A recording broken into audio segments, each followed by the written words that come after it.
Meeting, please mute your mics so we don't get that background information or background noise. And we will not be using the chat again this go around, so we can get that figured out a little bit better.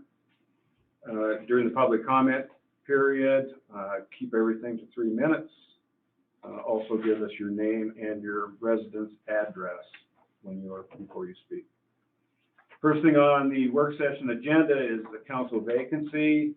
For Ward 1, we had 3 people that put their names in, and thank you very much, all 3 of you. And I've told them that they could have a 5-minute speech max to say who they are and any other pertinent information that council needs to hear to help make their decision. We have received a tremendous amount of emails supporting some of the candidates, and those people, all the council has received those, so those people really don't need to talk again unless they have something else. Once we get to the public comments on the vacancy, we're just taking positive comments, and we'll go ahead and proceed with that. So I'm going to start out right away with Lee Stevens. We were lucky enough to have him put in for Ward 1 last time, and thanks for putting in again, Lee. And you have the floor. Thank you. Thank you, Mr. Mayor. Thank you, City Council. And thank you all illustrious fellow Red Lodge residents. My name is Lee Stevens. I live at 522 Airport Road, apartment C5. I have the luxury of this being a repeat performance, this being the second time I've put in for this vacant seat. I came to Red Lodge a year and a half ago after 3 years in Billings, and I was only there for 3 years before moving here after being a refugee from Southern California, living there 16 years. For roughly the last 20 years, the work I've done has been in special events and event planning. Much of that in the Los Angeles area was done in the media industry and the entertainment industry. Some of the specific areas I worked in was in the hospitality field, was production, transportation, security, and food and beverage. I am also an actor. However, today I am not acting, and I do not act in such serious matters as this. Life has its twists and turns, and by pure coincidence, I left New York a few months before 9/11, back in the beginning of 2001, and that tragic day happened. Being a new resident in LA, being a couple of miles away from LAX and hearing the sirens go off as I was awaking that tragic Tuesday morning with my girlfriend by my side. And in the subsequent months, I wanted to do my part in the battling of this country's enemies, and I went to work for DHS, Department of Homeland Security, TSA, at one of America's busiest points of entrance and exit, LAX.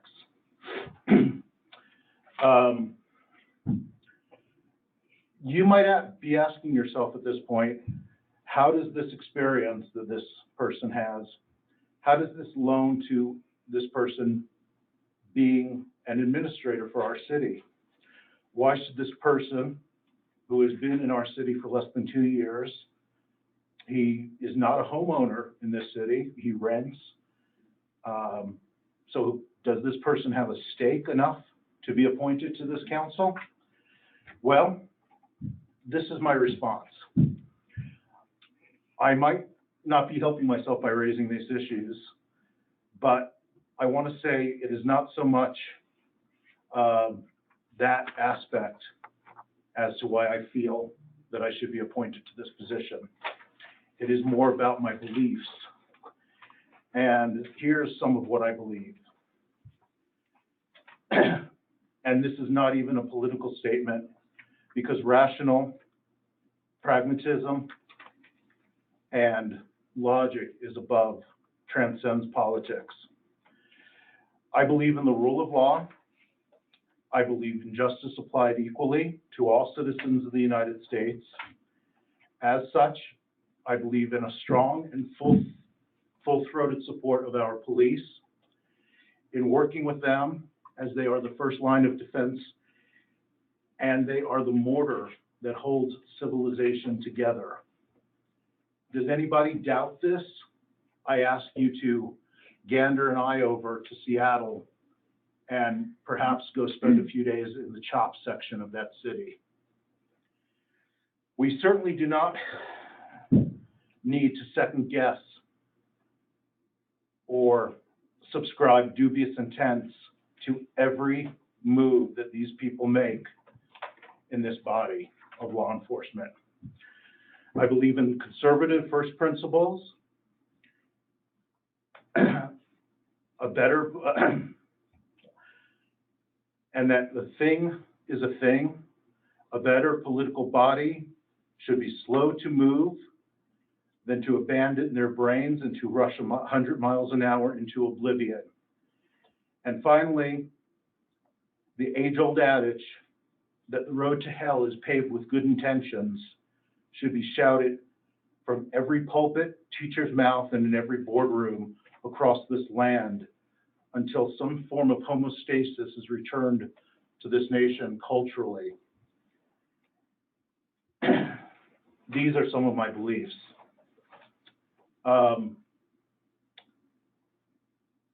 Also, this is not necessarily politically correct to say. It's not trendy and it's not popular, but I am a fighter, and I fight for that which I love.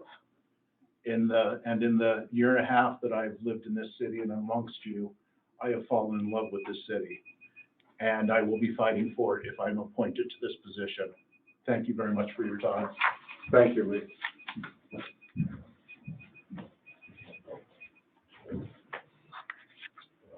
Maureen Wall.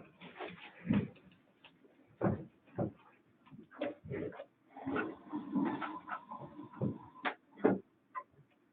my back, Jim. Good evening, Mayor and council members. I'm Maureen Wall. I live at 716 Lacey Elm Street. I had been coming to Red Lodge for 15 years before becoming a full-time resident 10 years ago and fully immersing myself into the community. I've served on the board of the Boys and Girls Club and managed the construction expansion. I'm a co-founder of the Carbon and Stillwater County Yellow Ribbon Community, and that has provided over $50,000 in emergency and short-term assistance to our veterans and their families. I have served as exalted ruler of the Elks Lodge and serve on the board of trustees. I also am the chair of Veteran Services and the Drug Awareness Program at the local and the state level. I am team leader of the Good Samaritan Ministries at Church of the Rockies. I am in my 4th term on the City of Red Lodge Planning Board and Zoning Commission. For the entire 25 years, I've observed the governance of our city. There has been a succession of mayors and council members with various reasons for serving. Some have had personal agendas and have governed accordingly. Some, while having the right motive, were lacking in leadership skills, so little was accomplished on behalf of the citizens. And some have been truly dedicated to making Red Lodge a better place. At this particular point in time, much has now been accomplished and Red Lodge is on sounder footing. We have wonderful opportunities ahead to make Red Lodge an even better place and more prosperous. For many years, there's been a lot of rhetoric about economic development, the need for a second economic engine, but little has been done to accomplish it. The pandemic has taught us many things, but one of the most significant lessons to be learned is that having tourism as Red Lodge's only economic engine makes our community and its businesses very vulnerable to conditions beyond our control. I believe now is the time for us to pursue opportunities and to make progress towards the goal of a broader spectrum of economy. There are certainly challenges associated with such a bold agenda. One is infrastructure to accommodate the growth in technology. Another is a return to civility that allows for different opinions while still having common goals that work to the best interests of Red Lodge and its citizens. And there are some other factors that are significant: spending, housing, and meeting citizens' expectations. It is a financial necessity to live within our means, making every dollar count towards meeting the daily need for services and meeting the goals in the capital improvement 5-year plan. As for housing, while it is not within the council's purview to provide affordable housing, the city can play an important role in championing public-private partnerships to provide it. Of course, the city will need to have some skin in the game, and that can be accomplished by an approach to reasonable concessions such as adjusted fees, taxes, and other costs that will encourage development of the housing. As for meeting citizens' expectations, we all know that you cannot make all the people happy all the time. That said, city government is here to serve the people, so it is incumbent upon city leadership to consult the citizens to determine the level of service they want and are willing to pay for through the tax consequences for increased services, and then for the leadership to make credible efforts to meet those needs, wants, and expectations. As an example, several years ago, a citywide survey was taken to determine the kind, the level of law enforcement wanted, and the willingness to pay for it.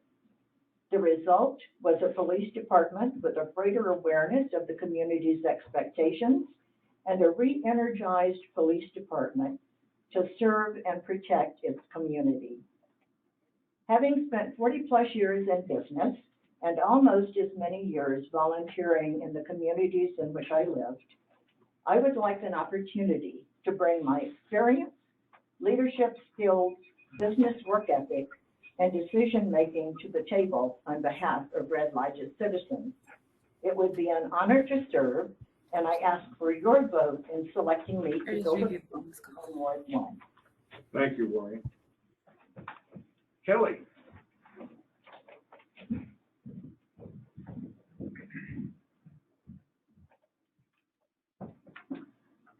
Good evening, Mayor and council members. My name is Kelly Keaton. I live at 1346 Lazy M Street. Just realized that we're neighbors. I write this, or I'm here as a resident of Ward 1. I'm a local business leader, a parent raising a child, and a community volunteer. I'm the executive director of Domestic and Sexual Violence Services and have been there for 8 years as the director. I was selected as the Citizen of the Year in 2016. I served on the Red Lodge Parks Board for 3 years, and I currently serve on the board of directors for Beartooth Billings Clinic and on 2 statewide boards. And I've served the community as a Rotarian for 10 years, both as a club president and now as the club treasurer. Red Lodge is truly a special place to live. Over the 10 years that I've called this place home, I have witnessed neighbors helping neighbors, countless hours of volunteer time given by so many, and experienced a true community. Anyone who goes to the post office or the grocery store for a quick errand knows you often see many people and get engaged in friendly conversations. And this is one of the many things that I love about Red Lodge. I have also seen city politics ebb and flow over the years with varying ups and downs. My hope, if selected to serve, is to help stabilize the good work that is and will be done and provide support to the mayor and fellow council members. We are experiencing a time of growth and change, and that can be unsettling, providing roadblocks where none need to exist. I believe that through clear and direct communication, deep listening, actively seeking resident input and compromise, we can continue to find solutions to our challenges. As Margaret Mead said, never doubt that a small group of thoughtful, committed citizens can change the world. Indeed, it is the only thing that ever has. In a meeting several months ago with the mayor, we agreed that there are so many people who care about this town and really want to work together. Our differences only create opportunities for learning, understanding, and mutual respect. These opportunities can help us, the citizens of Red Lodge, move forward as a united group with shared goals and purpose. I would be honored to join you all in creating these opportunities. Through training that I've received through Leadership Montana, which is a statewide organization that trains leaders in our beautiful state, there is a program that they use called Gracious Space.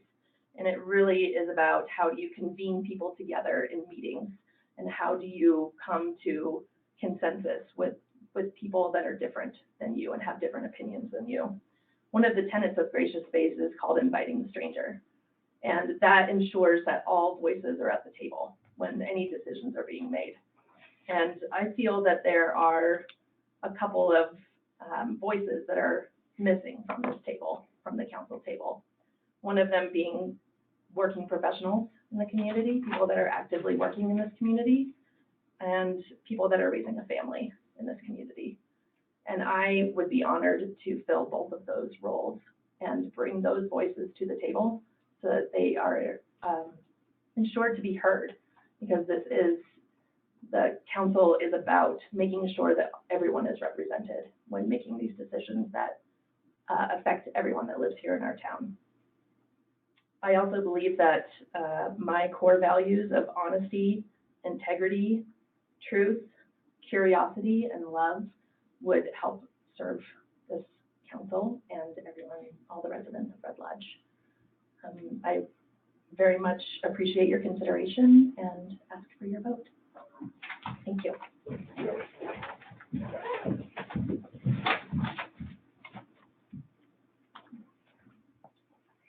Can you get that screen up? Sorry. Couldn't see who was waving at me. Do I need to hit start meeting? No, go back and hit join.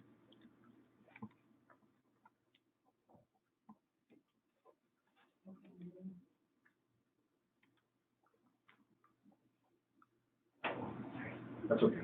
Thanks, James. At this time, we'll take public comments on the council vacancy. Once again, 3 minutes, all positive comments, and also give us your name and your residence, please. Comments from the public on the council vacancies. Yes. I submitted an email, but it didn't come in time to be included in the official documentation. Is it okay if I read that email now? Yes, you can. Okay. We've tried to keep up with them as well as we could, and it's been a challenge. But yes, you may. All right.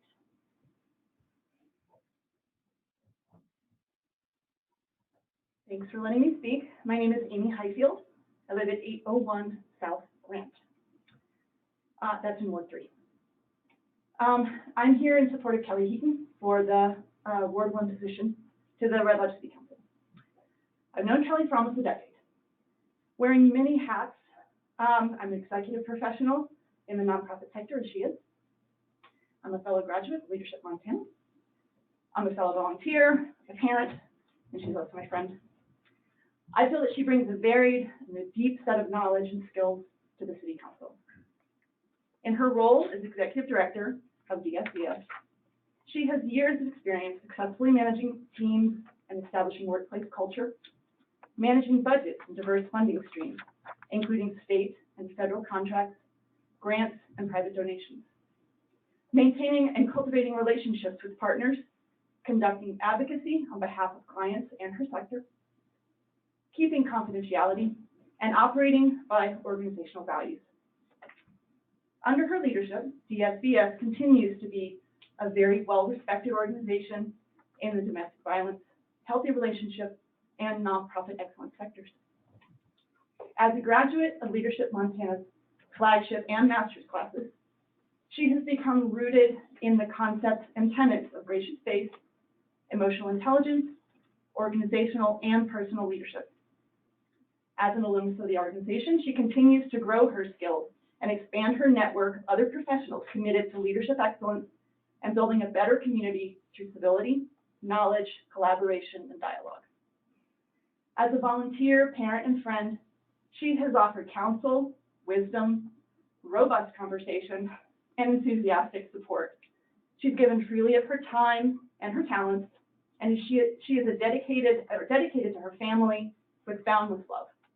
She's fair, thoughtful, intelligent, and curious. Her resume of accomplishments, service, and examples of her leadership is long, and she has done it with a dedication to bettering the community so that everyone can thrive, and bettering herself in service to others. I can't think of a more suitable person to fill this role, and I know from experience that she will bring her best self to the council. I hope you will vote to include Kelly Heaton on the City Council as a Ward 1 representative. Thanks for your time. Thank you.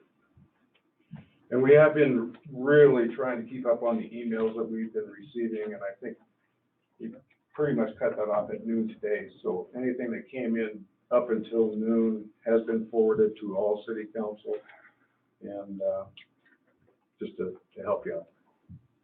Any other public comment from the council vacancy?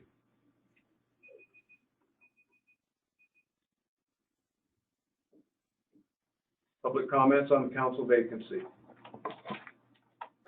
Mayor, if we could we move the podium back forward just another foot or two? It got pushed back and just out of camera range for those attending via meeting. How's that, Dave? Is that better, Thanks. Dave? Okay. Public comment on the council vacancy. Yeah, Mayor, I'm not sure if mine made it in or not. I can read it if it didn't. This is Mhm. Stephanie Acto. Yes, it did make it in, Stephanie. Okay, well then I'll just go ahead and pass. All right, thank you. Any other public comment on the council vacancy? We'll move on.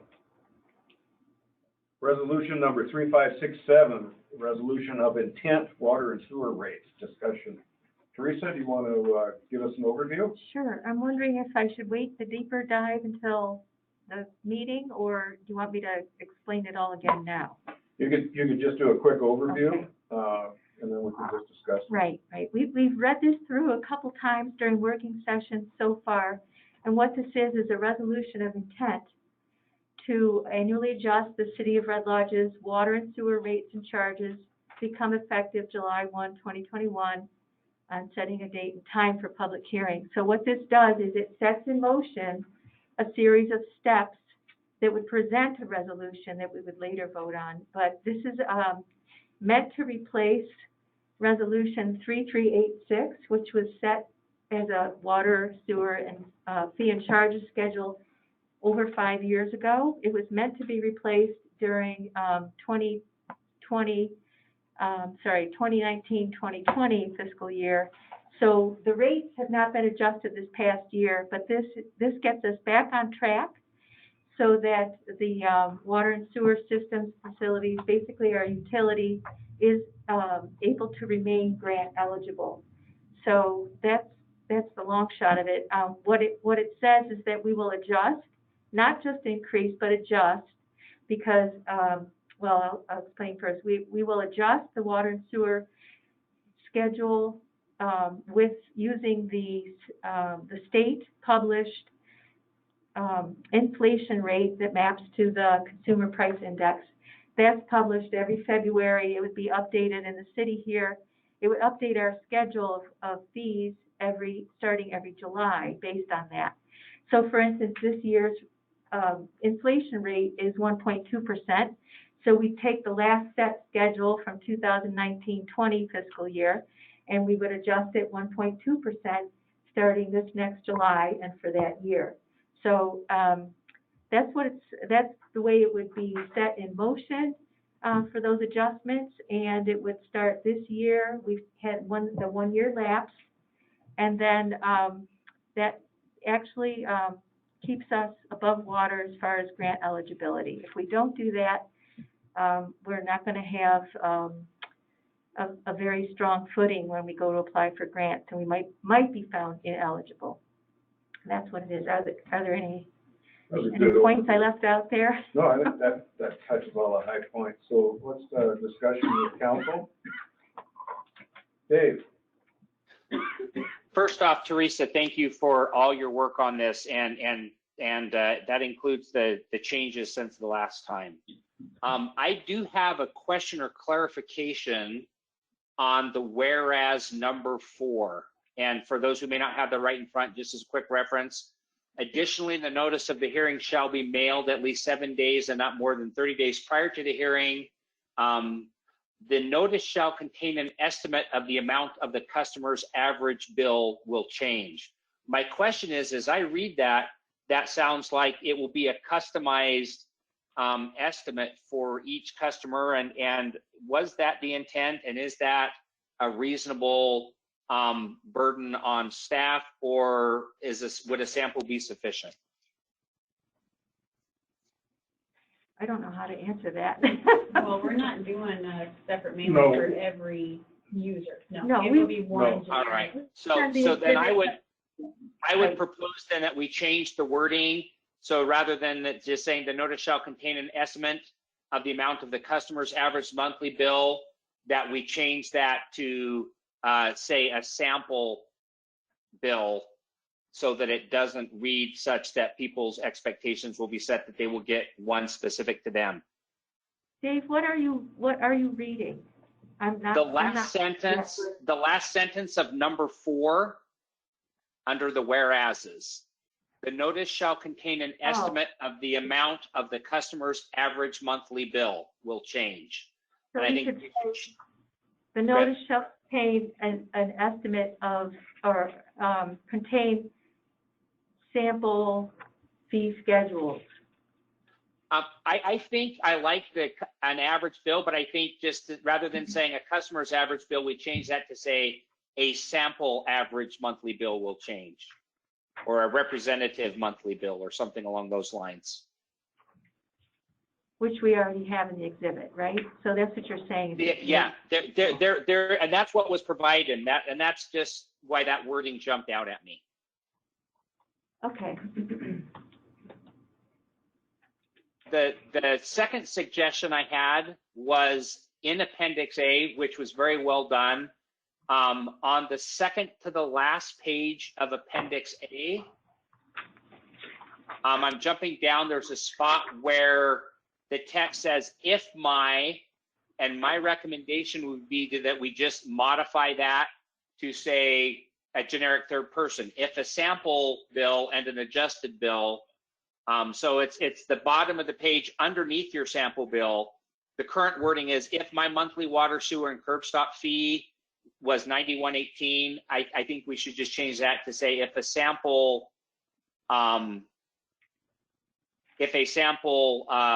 monthly water, sewer, and curb stop fee, and then an adjusted bill would be just to get rid of that first person within that paragraph.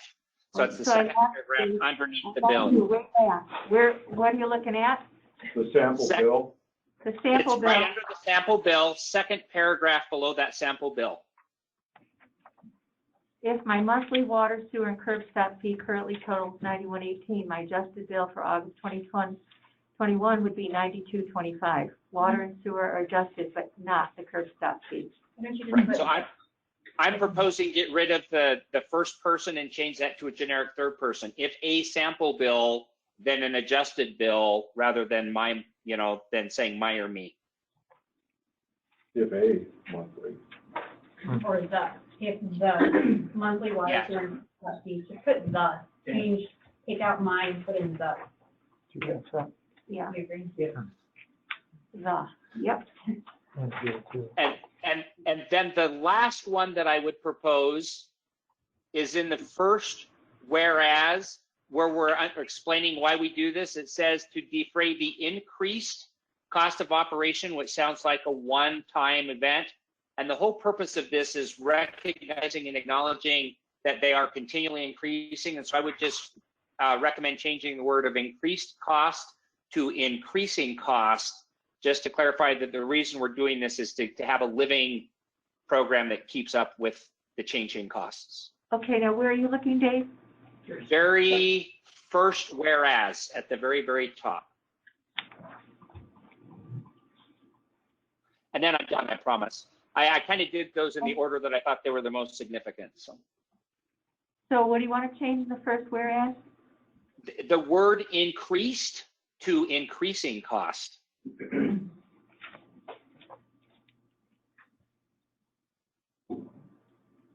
to defray the increasing costs of operation, maintenance, and capital. Okay.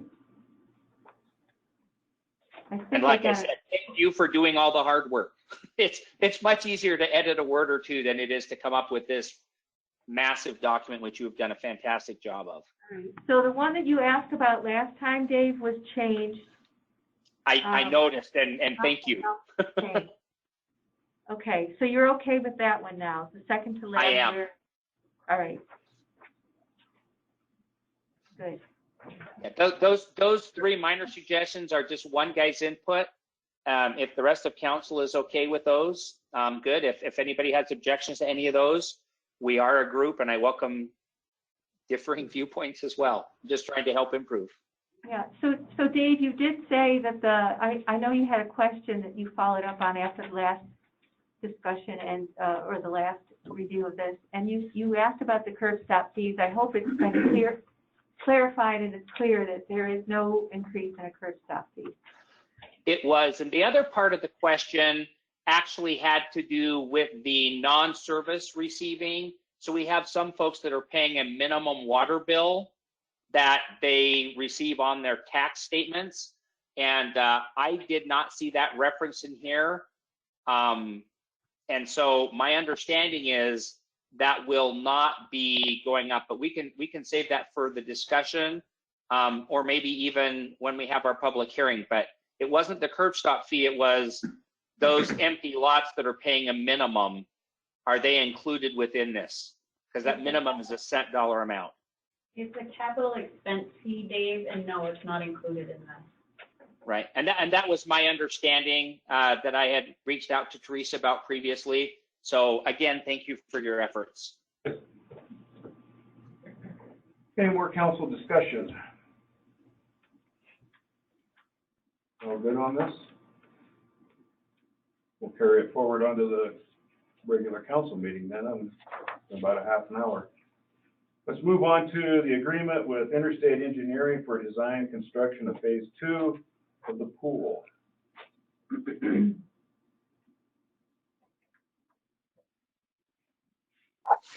Up for discussion.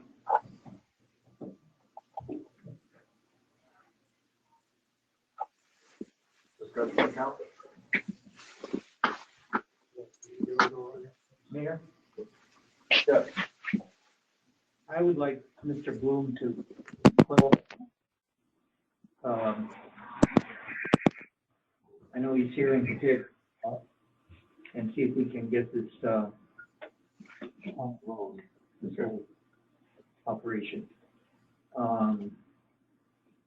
I was in agreement with the original resolution that we had passed, but apparently there's changes to that, which I was not aware of. Okay.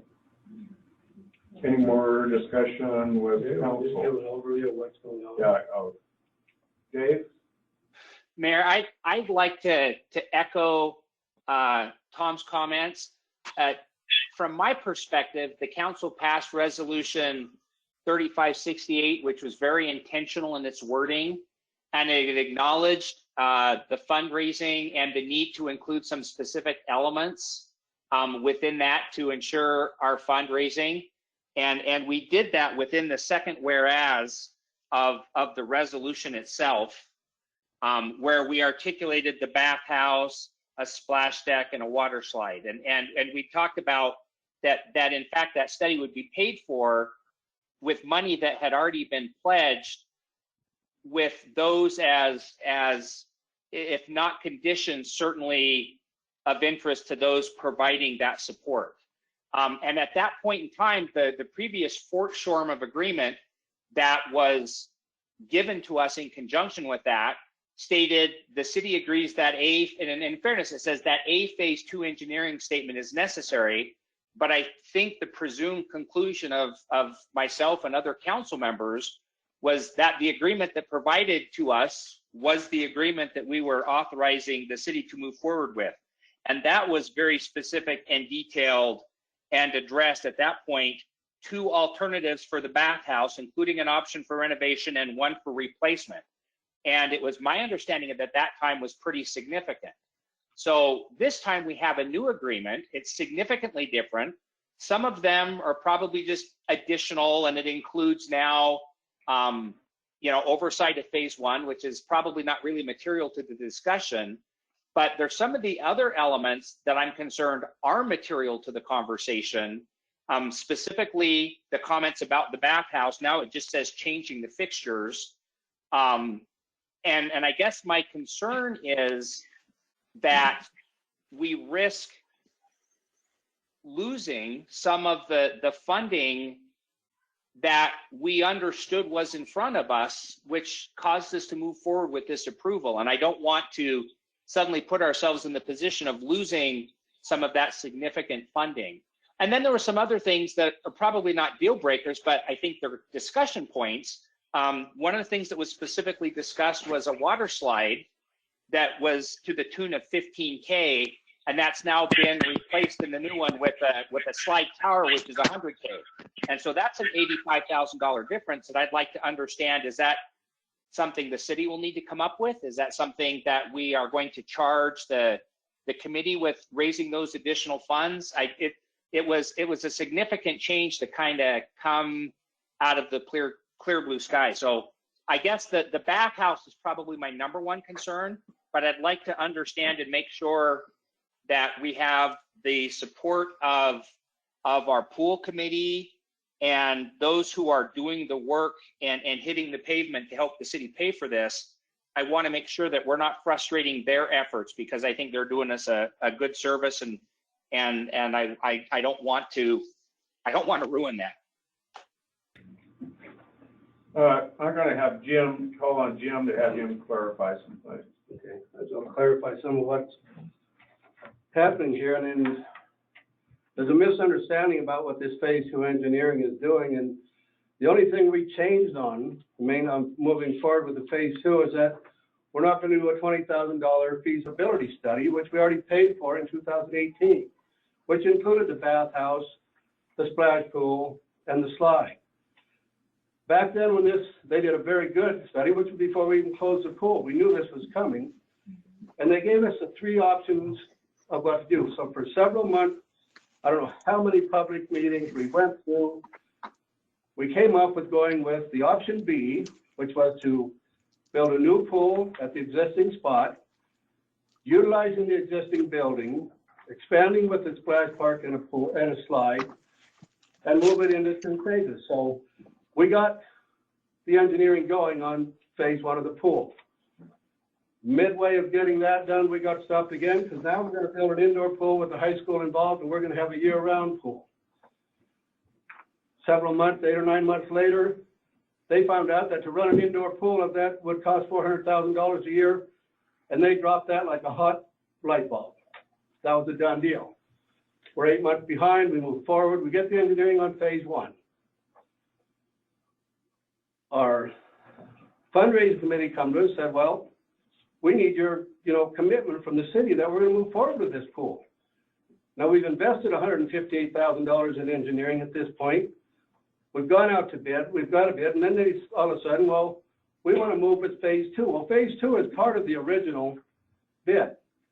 We are putting in the preliminary plumbing and stuff necessary for a splash pool and for a slide in the future. It's still the same thing.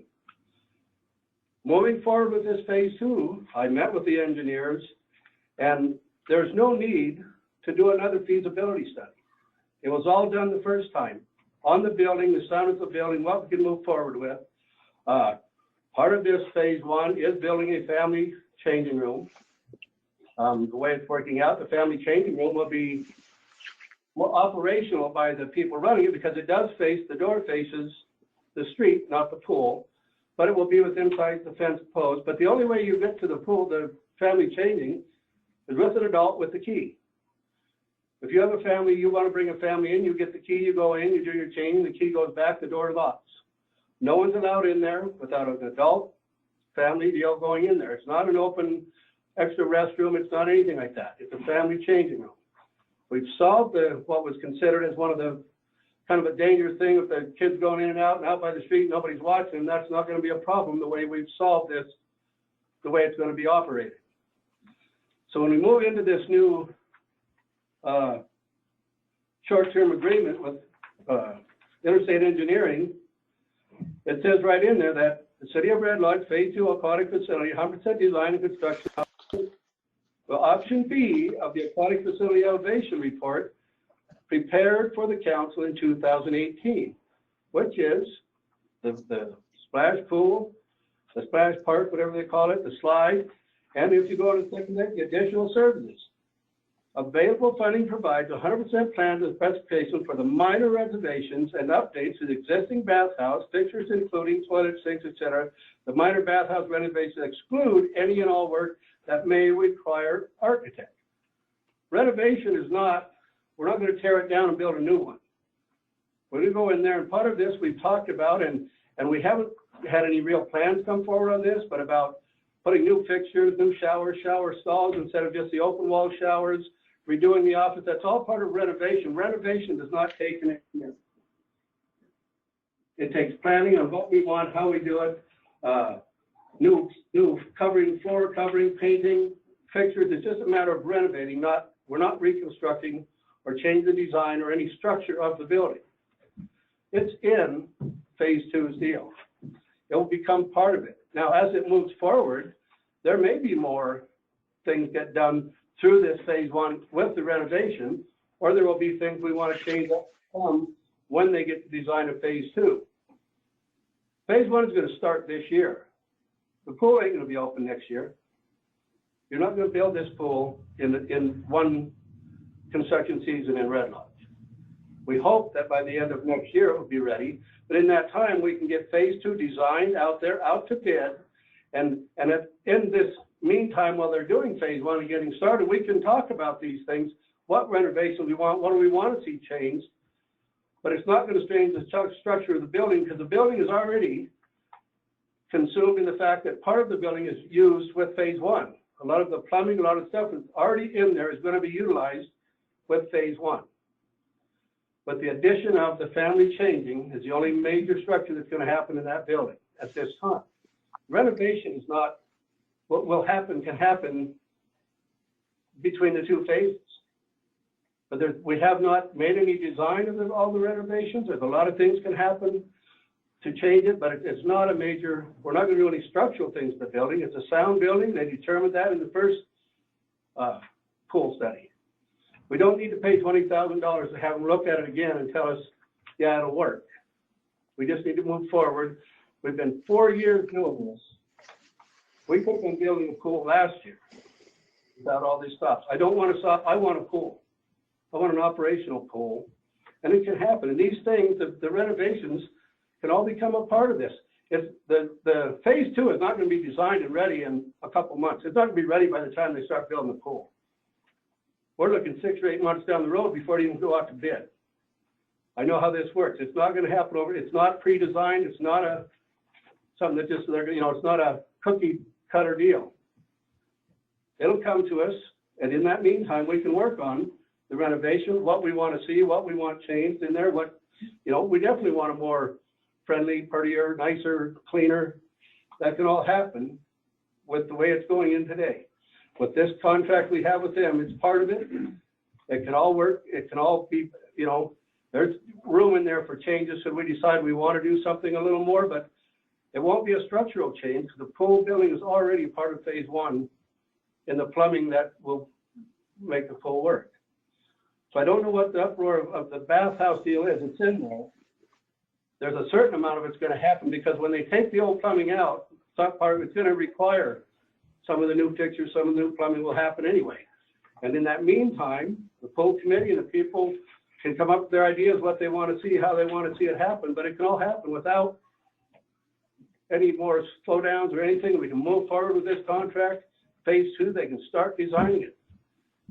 We can start making, because there's going to be other things come up in the design of what kind of things do we want in the splash park. There are so many, you look in the deal, there are so many different deals. A certain amount of space for 4 or 5 things to happen. Make that decision too. That's going to come in part of this same deal, in this design of Phase 2. It's all going to happen at the same time, but we can get the pool going to Phase 1 Doesn't have to slow down or stop or anything, and it can all happen in a timely fashion. And if this gets out to bid come November, December, by the next construction season, phase 2 could move forward along with the end of phase 1. I would hope that the main part of the pool is in by that time. And that's why I'm saying with this, meeting with the contractor and moving this to this new short-term agreement on phase 2, it's doing just what they asked. We're moving forward with phase 2. The design and the engineering of phase 2, it's all inclusive in this deal. But it doesn't, the design isn't gonna happen overnight. And it's gonna take some input from the full community, people, what we're wanting, but that's still part of it to come. It's all in here. I think we just move forward with this contract and let the engineers start again. Otherwise, we hold off another few months, we're gonna be even further behind. We need to get the pool built, and that's what we're, as a staff, have moved forward with the engineers, that's what we're moving forward with. If we do another feasibility study, there's 6 more months before you even start designing. We don't need that, it's done. We've done the feasibility study. We know what can be done. Mayor? Yeah, go ahead, Dave.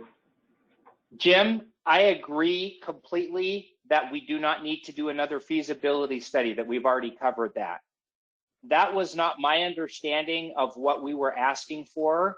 What my understanding that we were asking for and hoping for was that we were going to get like a plan A and a plan B of potential proposals of how to do the bathhouse. And to my understanding, that could involve architectural, but the objective was not to slow down the pool, nor do I think it needs to slow down the pool. It was to equip this council with some facts and data so that we could make an educated decision on the best way to spend the money for the bathhouse. And so that was my biggest concern, is we went from a, let's see what a minimal looks like, let's see what a little bit more major looks like. And we had the funding basically allocated or put forth to say, hey, give us some choices. So I don't think we were expecting a feasibility study or to slow things down.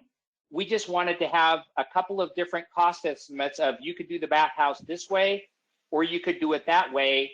Plan A costs X, plan B costs Y, and then the council would be in a position to move forward with that. And I know that several of our investors were looking at a couple of different options, not just shiny new faucets. Well, what I'm saying is the difference that is, you said an option for renovation or one for replacement. Replacement is not possible now. Phase 1 utilizes a big portion of the building already.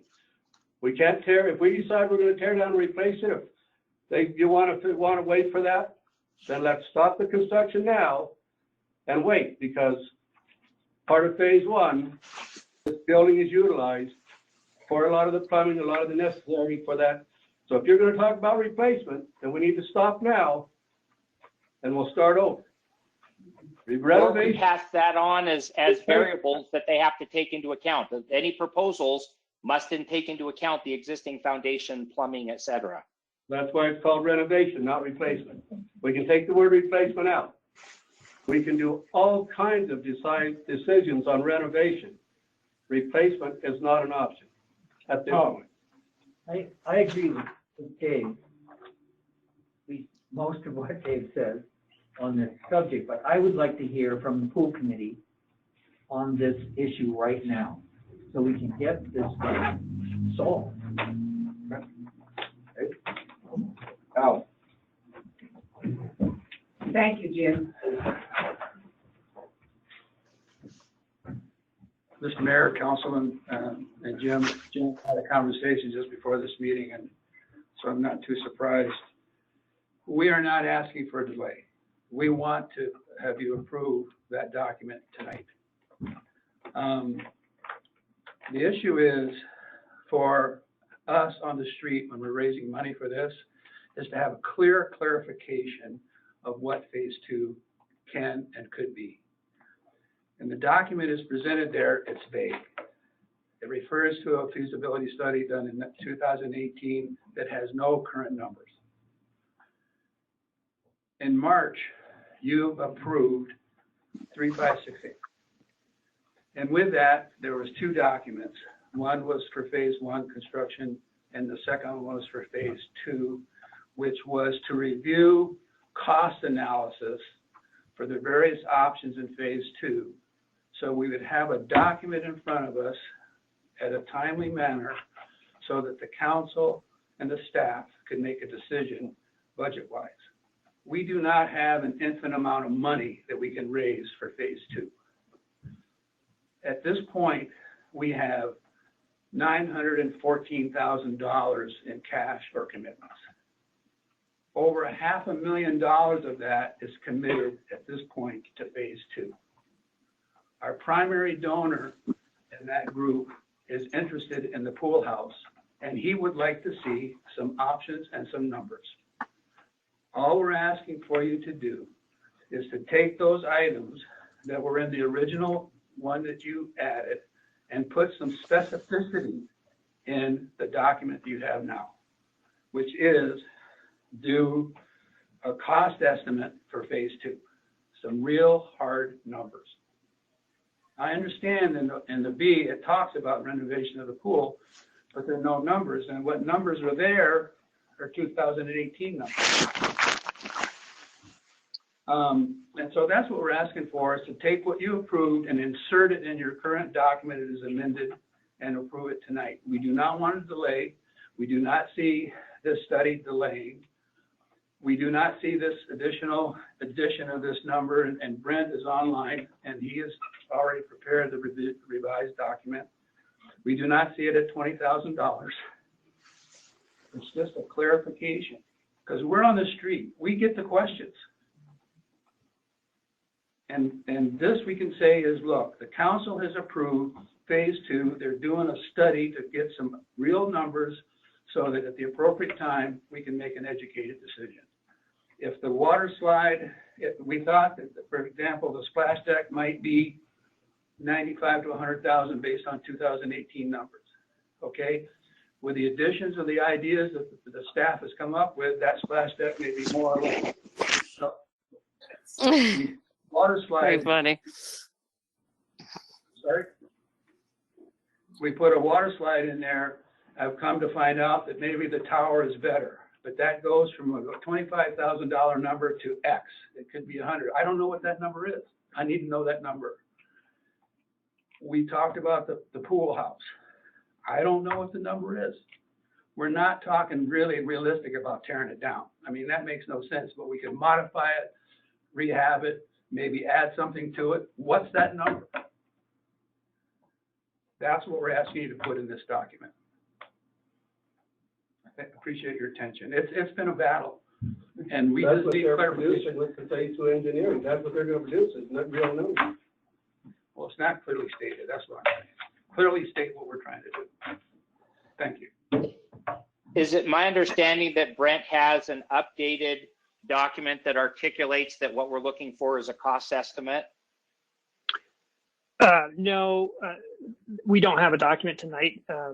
Some of these issues, I guess, came up today. And so just to reiterate, between the two agreements, the one that was at your last meeting that you considered and this one, there's some overlap. So one of the tasks that was in both agreements was applying for an LWCF grant.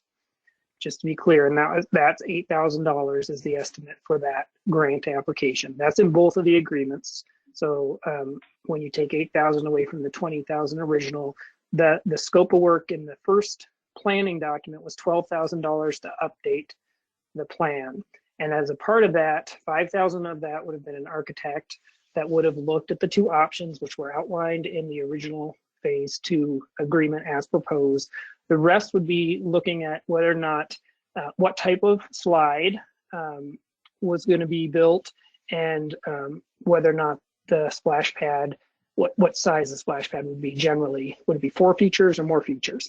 And then updating the cost estimate. So that was 7,000 as an estimate in that original 20,000. So that's that update. I don't think it would have taken as long as the last one, but I certainly understand Jim's goal to continue moving forward because we really are running into some time crunch issues. So what I did in the second agreement, per Jim and the city asking us to revise the agreement, is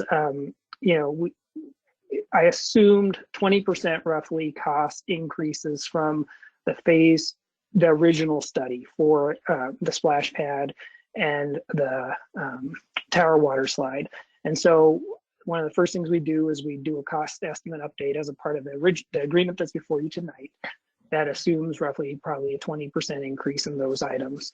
And so that would come out of it. What is not, again, in this agreement tonight, it is that clear architectural review of the building that we've all been discussing. And like I said, that's $5,000. And I did structure this agreement so that the additional services, it's up to the council, the pool committee and staff to direct us on what you want us to do. So I don't know if that clarifies some of the issues, but we will be, as moving forward with this agreement before you tonight, one of the first things we do is in design is begin communicating with you as our client, the city and the pool committee on the phase 2 moving forward. So, we sit down and make sure that what we originally planned in the plan is what we're moving forward, and then we'll do cost estimate updates. So I hope that answers the question. Tom. Brent, it's very difficult in council to vote to accept something of which we don't understand or have a big question mark. It's gonna cost. We don't know that.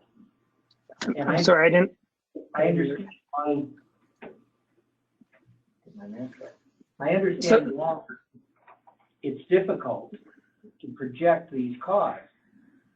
But what I think the council needs in order to vote on this and accept this, which I think we want to do, is we need a statement or a resolution that includes whatever was passed at the last 3568 and any additional items that the pool committee has developed here. And I noticed that there were 4 on a plan here. And I think what we need to do in order to accept this and to get on with it is to say, what are we voting on here? Right now, we don't have anything to vote on. Well, this is Brent. I guess there is an agreement, and that agreement clearly outlines the scope of work that we were directed to provide to you tonight by Public Works Director and the Mayor.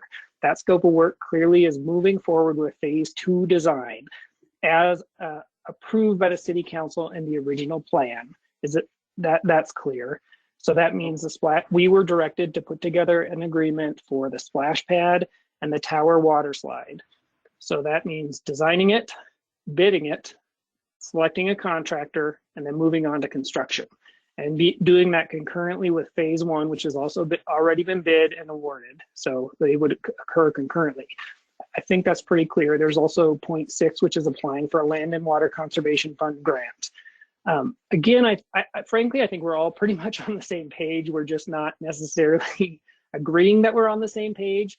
What the additional services does in this agreement is allows the pool committee and the city to work together to decide what the scope of the bathhouse renovations are. And clearly there's some disagreement about what those are tonight. And it's fine to have disagreement. But the point is as a community, as everyone involved in this pool, we've not sat down and agreed about the bathhouse renovation. So then the question is, we are not architects, we're engineers. And so we can only provide you very general advice on the nature of what you can do with the bathhouse. And so if you need an architect, again, this allows for the city and us to reach out to one we already did for the first agreement to work with that architect as an additional services on an hourly basis. And so I feel like that's clear. And if anyone has any questions about those scope items, tried to balance everyone's opinions.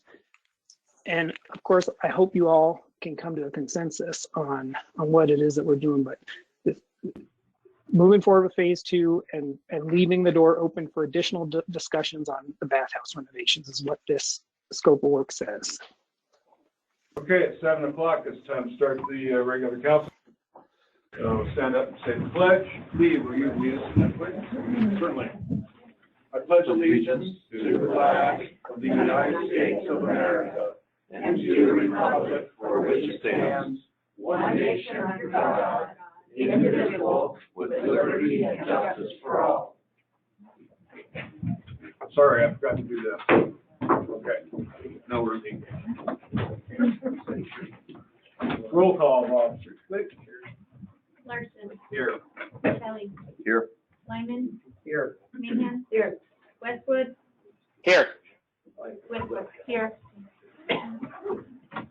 Next on the agenda is the appointment of the council member. We've heard from all the candidates, and of course we've received all the emails, and we've had a public comment period on that. I will entertain a motion. Move to approve Kelly Heaton as the council person from the. I second that. Second. Any more discussion?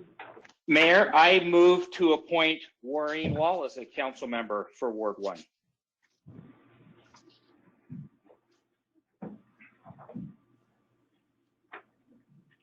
Do I hear a second?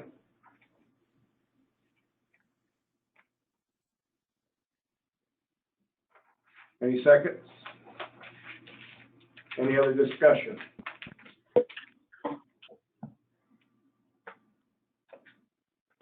Teresa? 42 endorsements for Kelly Heaton. I think that speaks for itself. I'm happy that we've heard there's a motion to nominate Kelly. We'll just move right on. It's been moved and seconded. Kelly Heaton. So roll call vote? Fratelli. Yes. Lyman. Yes. Mahan. Yes. Westwood. Yes. Whistler. Yes. Kelly, would you step forward, please? Don't stand on the trap door right there. Raise your right hand and repeat. That's next week. I, Kelly Heaton, Do solemnly swear do solemnly swear that I'll support, protect, and defend that I'll support, protect, and defend the Constitution of the United States the Constitution of the United States and the Constitution of the State of Montana, and the Constitution of the State of Montana, and that I will discharge the duties of my office and that I will discharge the duties of my office as Red Lodge City Councilperson as Red Lodge City Councilperson with fidelity, so help me God. with fidelity, so help me God. Congratulations. Thank you.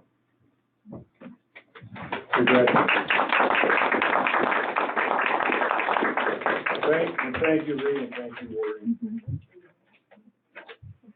You're officially in it now, Kelly. Okay. So, here we go. Here we go. And And there's a good seat for you right there. thank the judge for coming in on this time off here. So once again, we'll do, we'll follow off.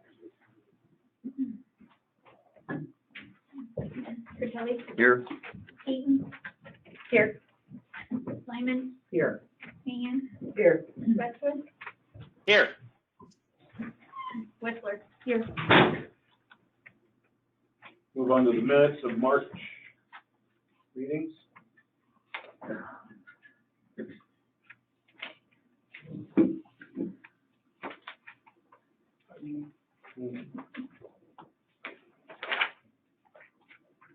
Move to approve the minutes of the working session of March 9th as presented.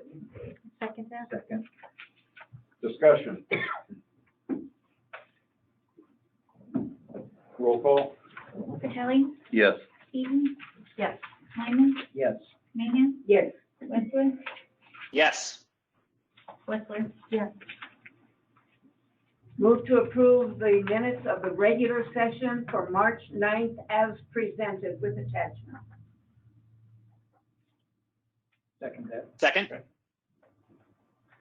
Discussion. Roll call. Fratelli. Yes. Heaton. Yes. Lyman. Yes. Mahan. Yes.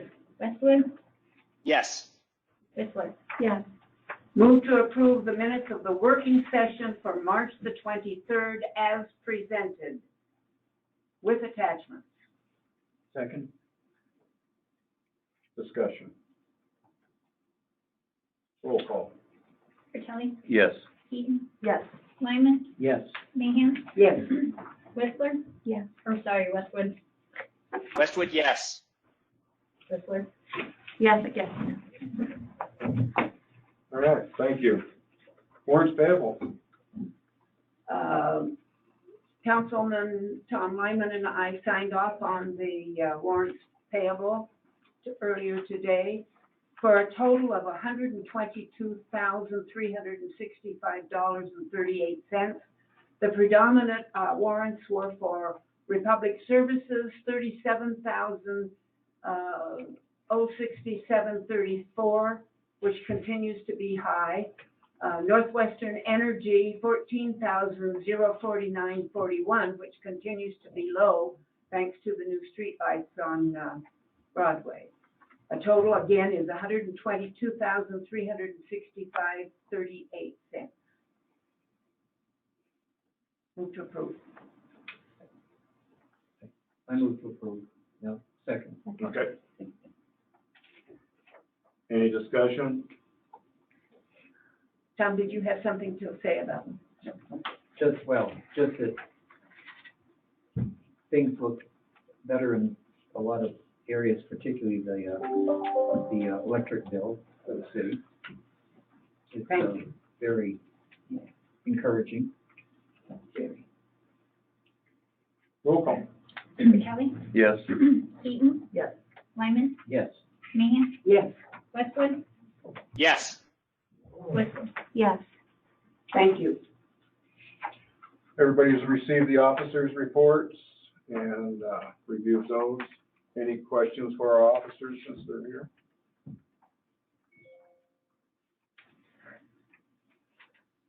Okay, we'll move on. Mayor's comments. Reappointment of planning board members, Sandy Conley and Jeff DiBenedetto. Boy, that's a tough one. A lot of your tongue. I would like to have council's approval. So moved. Move to approve. Do I have a second? Do you second that? Yes. Yeah, Pete is the motion. I can be the second. Any discussion? Mayor, as a member, as a council member on the planning board, I would just like to add my very, very strong support of both Sandy and Jeff DiBenedetto. See, I was going to get it right on the first time. More practice. They are both bring differing perspectives and are both very valuable members, and I'm very happy to see both of them express an interest to continue on. Mr. Mayor, Yes. I would like to clarify it's DiBenedetto, just to make sure that we have it right on the minutes. DiBenedetto. It's really not that difficult. It is. It's true. Okay, have a roll call vote, please. Fratelli. Yes. Eaton. Yes. Lyman. Yes. Mahan. Yes. Westwood. Yes. Whistler. Yes. Thank you. We were asked for an update on the website. It is live. It's gone live as of today. Wish you all take a look at it. It's the same link. I think you'll really like it. And we appreciate the time that everybody did filling out the surveys. We did our best to accommodate everything that was highlighted and had very good reviews. We went through and we just highlighted and check marked everything that the public and everybody that filled out that survey. We made sure that a lot of that was in there that was possible. Just a few of the bullet points. It's ADA compliant, mobile friendly. It's a secure website. We rebranded the Red Lodge logo, so we used the new logo. It's user-friendly homepage with most used links for ease of access. Current news press release section on the homepage. We have a new menu set up. Items can be found in multiple sections. of the site, making things easier to find. Meeting and agenda page will be used for all meetings, including parks, planning board, making meeting function information easier to find. Each meeting event will include the agenda, supporting documents, and go-to meeting links for convenience. Audio and video recording section to allow for uploading of recordings. All documents have been converted to readable, searchable PDFs. Resolution ordinances have been reorganized and can be searched by number, date, or subject. New council and employee directory, all in one place. Ability to contact the mayor and department heads through the website. Monthly, quarterly department reports are easier to find. Updated pages, information for all departments and boards. Documents and studies reorganized so that they are easier to find. And an online fillable form now in use for things such as public records requests. We are working on more ways to pay online. We're looking at doing like the dog licensing online, and we're still moving ahead on those things. So that's the report. Please look at it, move around in it. I was on it today for a while, and it's real easy to move around compared to what we had before. Can I just make a comment? Yes, you may. So my deputy clerk, Danae, was awesome. She spent many, many hours working on this website, and it looks amazing. So I just want to give a shout out to her because she did an awesome job on it. She did. She worked with. I'll second that. Yeah. She spent a lot of time on it. Absolutely. We had people that we were working with that had the basic ideas, and she did a great job. Courtney, also from the planning department, did an awful lot too. So there was a lot of in-house work that was done on that. And that's the reason it works so well. That's exactly right. I did want to bring up something that didn't come up during the work session, and that is we contacted several lawyers in town about being an interim legal prosecutor for us. And we do have 2 contracts that are included in your packet. I hope you all read those and had time. I will give Ray and Joel some time to speak on what they submitted also. I will turn that over to council at that time. Council will make a decision through motion. So just to fill you in on that. The end of mayor's comments. We'll move into public comments. Once again, this is the time to address the council on any topic within our jurisdiction, not necessarily on the agenda. Please stand up. You'll have 3 minutes. State your name, and you will have your residence, address, and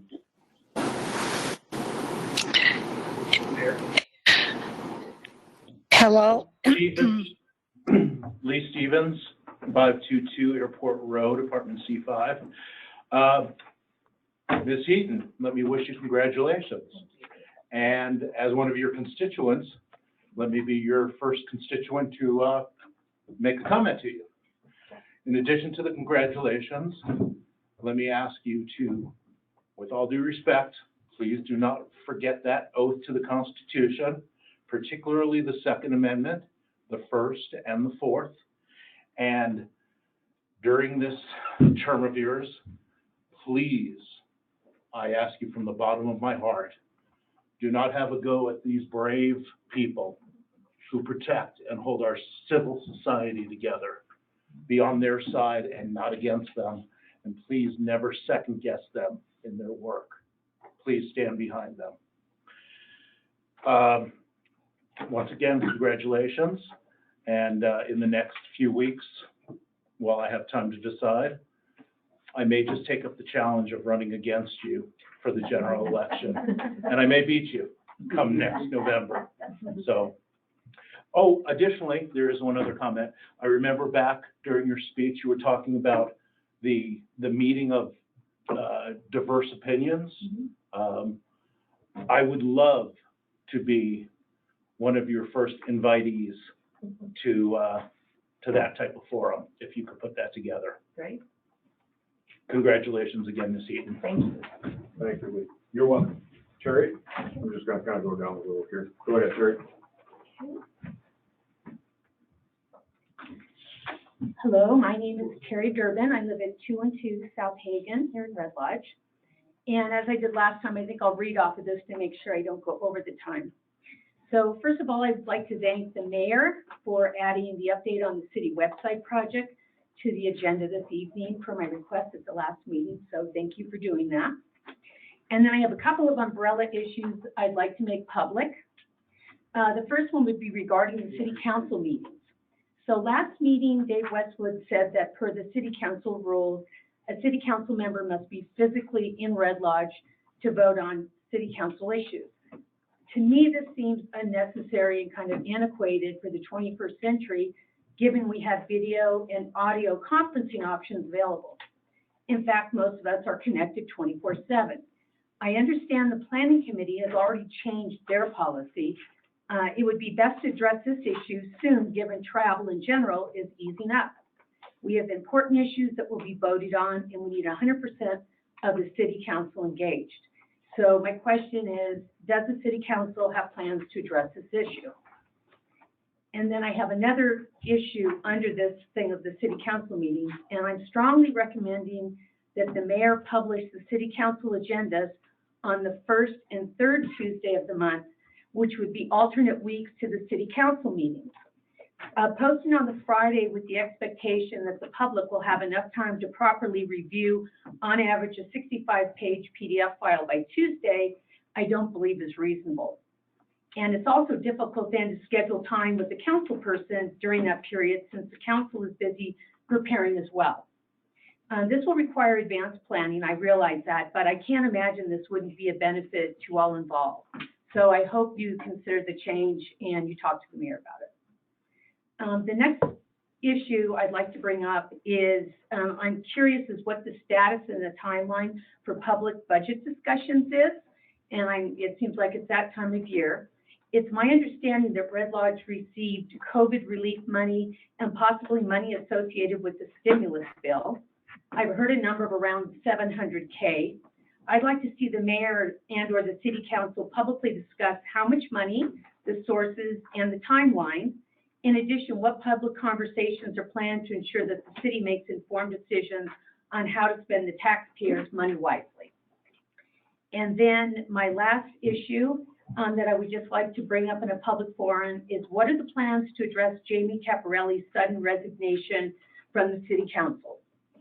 Rich Caparelli publicly made several serious allegations at the last city council meeting, at a minimum, impropriety on the part of the police chief. To be fair to both sides, the incident should be independently investigated and fact-checked. Based on the findings, the incident needs to be addressed and the public needs to be assured that appropriate steps have been taken based on facts. I believe the public has a right to know. So in closing, I just want to say that I regularly meet with the mayor and many of the city council members and have expressed my concerns over coffee. And I want to publicly thank you for your time and your constructive conversations. And I'll continue to make myself available as a volunteer resource. And I'd appreciate you addressing next steps on each of these issues at the next city council meeting. So thank you. Thank you. Al. Al Bloomer, 302 Kainuu Ave, chairman of your pool committee. Let me first state unequivocally, we want to move forward with this thing as quickly as possible. I'm speaking now because I'm not sure I'll get a chance under new business. When we left the March 23rd meeting, we thought we had a clear direction from the council. Yesterday at 4:30, I found out there was a whole new agreement. To me, that's not teamwork. I am not used to leading from the bench. We need to be in the game. And when these discussions come up about changes and as meritorious as they may be, we are out there operating on what we believe to be true from March 23rd. And now it's slightly different. It's a credibility issue for us. Since March 23rd, my committee, a very dedicated group, has raised $100,000 since March 23rd. Now, I do not want to be a delay. I just want clarification moving forward. Okay, and I want a member of our committee to be involved in discussions that have to do with cost, planning, and moving forward with phase 2. So that we don't have this miscommunication, misunderstanding, re-review. What did we say then? What did we say now? We could have avoided all of that had we been involved in the last 2 weeks of discussions about putting this document together, which is a good document. It just needs, in our opinion, a little more specificity towards the pool house. That's all we're asking. If you're not willing to do that, I have a committee that's going to work with whatever you give us, but make our job easier and not more difficult. I'd appreciate that. Thank you. Judith?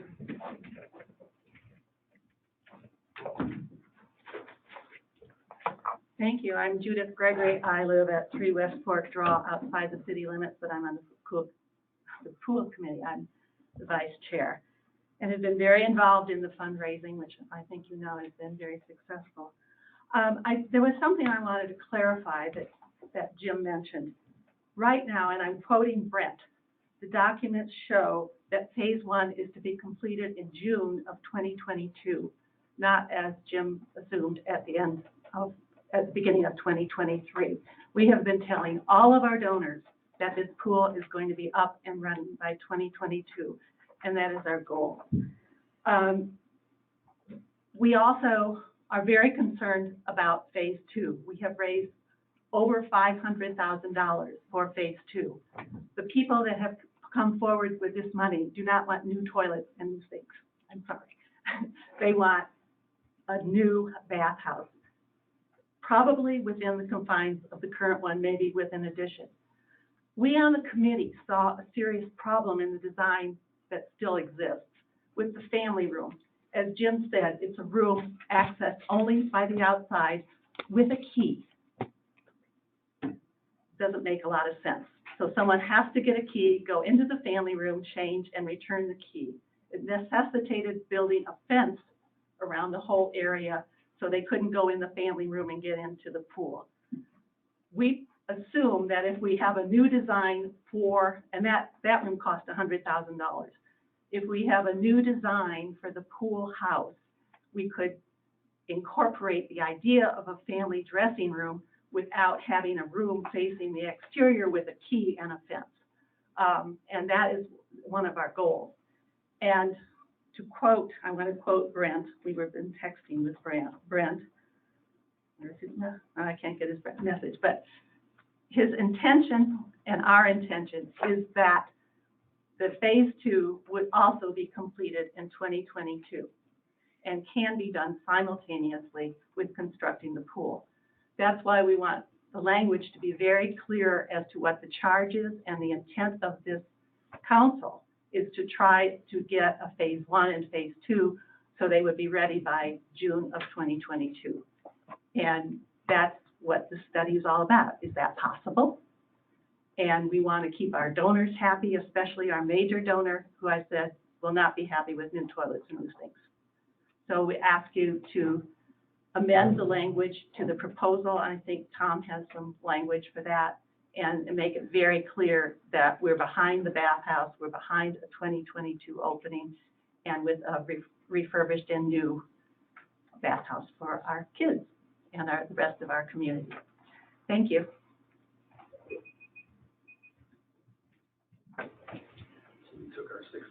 Any other public comments? Hello, Yeah. am I audible? Yes, you are, whoever you are. This is Lana Gray. I live at 1430 Lazy M Street, and I have some questions and comments regarding resolution number 3567. I saw that tonight it is on the agenda. I believe it's on one of the readings. I do understand that it's not going to be voted on for a couple of weeks, but I do have questions regarding this resolution, and it has to do with a couple of areas that perhaps they could be easily answered. One of them is going back to the rates. Looking at the diagram that's on the draft, it would kind of indicate to me that if you have had your water sewer shut off for the winter, thereby using no water, that you would receive no billing. I would very much like to have that addressed, because that is how it was before, that people that live here that would leave for the winter months would have the water sewer shut off at the street. They would be charged a nominal amount to have it shut off. And then 6-7 months later, they would have it for a nominal amount turned back on. And the interim months, they were charged nothing. I don't think that's very fair for residents that live here full time. That's one of my questions. The other question that I have is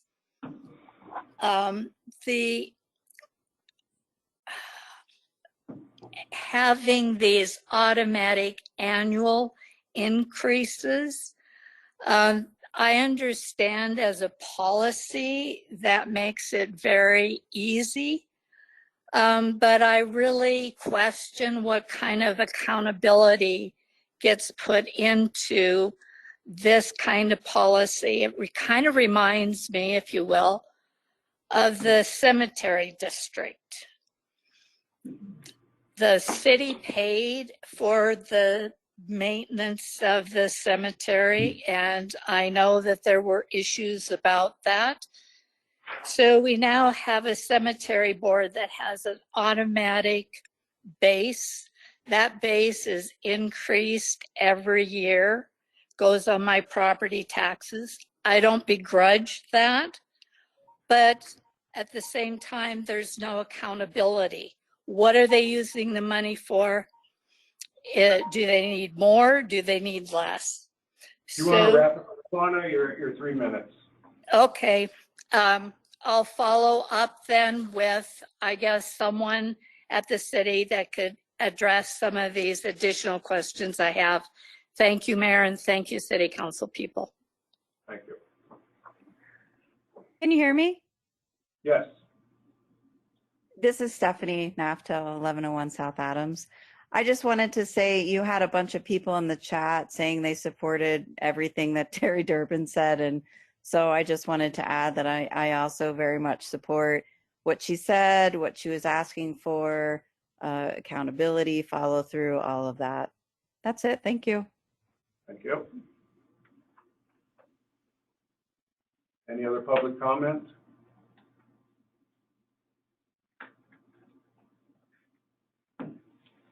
Close public comment. Move on to old business. Resolution number 3567. Resolution of intent, water and sewer rates. Okay, so this again is a replacement for 3386, which was implemented in 2015 for the purpose of increasing our water and sewer rates so that the city could remain grant eligible.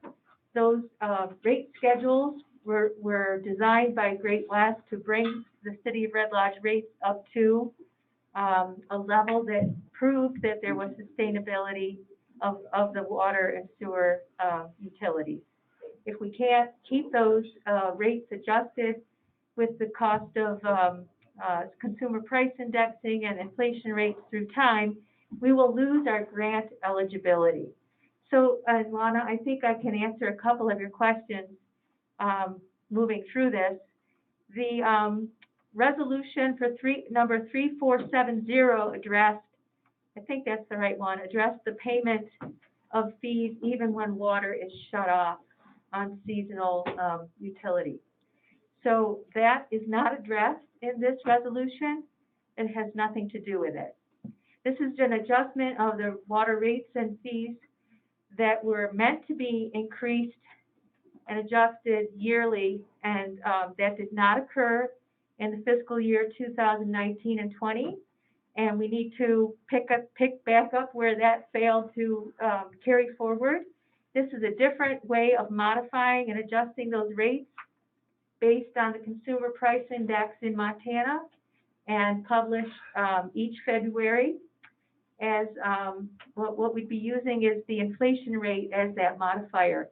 We're stating that it's an adjustment and not just an increase, because there will be, hopefully, some periods of time where there may not be. It may be a flat rate. It may be a decrease.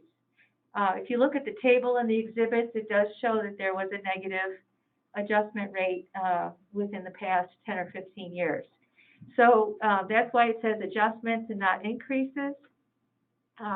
Basically, in the exhibits, it lays out what the rates were for 2019-20 fiscal year and how they would be adjusted with that 1.2% increase for the 2020 inflation rate that would become effective beginning July 1, the beginning of our new fiscal year. So that's just a quick overview. I don't know if there are any questions. I'll entertain a motion. This is up for action. Can I motion myself? Sure you can. Sure you can. Move to approve resolution of intent 3567. Second. More discussion from council. Dave?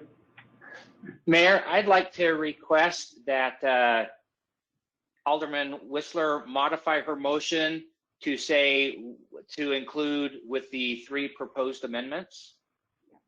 I move to approve, motion to approve resolution of intent 3567 with the modifications that were discussed during our working session. Second. Thank you. Council discussion. Discussion from the public. This is Lana Gray again. Yeah. I obviously don't have what those modifications are. So I will follow up and find out what they are at a later date and see how they comport with the other questions that I have on this resolution. Thank you. Thank you. Any other public comments? Roll call. Kelly. Yes. Heaton. Yes. Lyman. Yes. Mahan. Yes. Westwood. Yes. Whistler. Yes. Nice. We'll move on to the next item, resolution number 3570, authorization to interview energy service provider for investment grade audit. This is up for action. I'll entertain a motion. Move to approve resolution number 3570. Second. Is Courtney on? Yeah, I think so. There's a Courtney. Courtney, do you want to give us a quick overview? Yeah, sure. So this is the resolution with the adjustments that were given to me by City Council at the last meeting.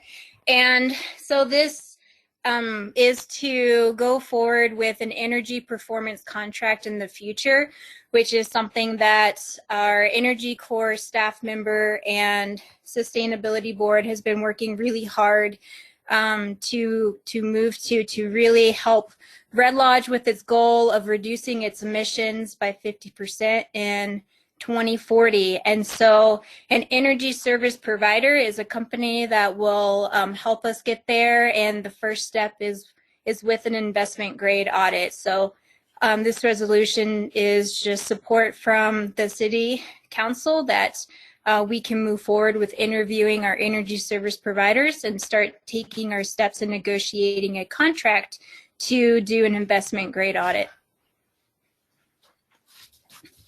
Discussion with council.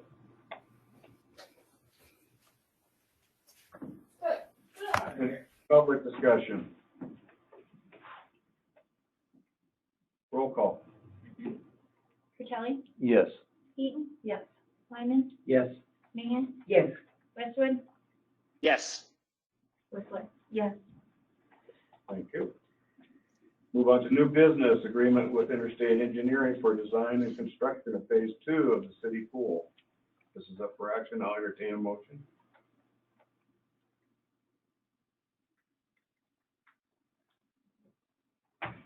Mayor, that motion is coming. I'm just getting to the wording to make sure that we include it within the motion.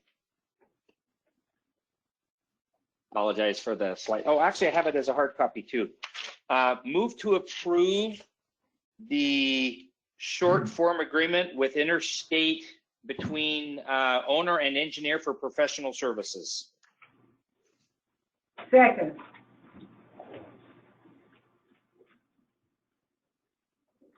Discussion of council.